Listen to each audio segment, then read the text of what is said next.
High! ব্লগটা ছাড়তে একটু লেট হয়ে গেল। তো আজকে হলো হোলির আগের দিনের ব্লগ। তো তোমরা তো দেখেইছো কি হোলিতে আমি কত মজা, কত আনন্দ করেছি। তো চলো শেয়ার করি কি আগের দিন আমি কি করলাম। এই আংটিটা আমি নতুন কিনেছি যেটা আমার ভীষণ পছন্দ হয়েছে। ক্লাসে এসেই সবাই হোলি লাগিয়ে দিয়েছে। ওইদিন আমাদের ছুটি ছিল না, ওইদিন আমাদের ক্লাস ছিল। কিন্তু কেউ কিছু পড়াশোনা করেনি, কাজ করেনি, সব হোলি খেলছিল।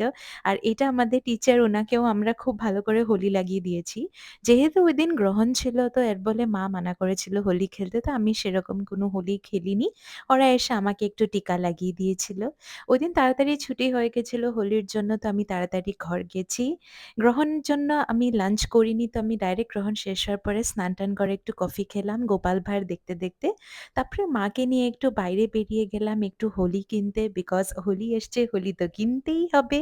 তো অনেক কিছু রং কেনার পরে ঘরে এসে ফাইনালি একটু কোরিয়ান নুডলস খেলাম একটা এগ পোচ দিয়ে।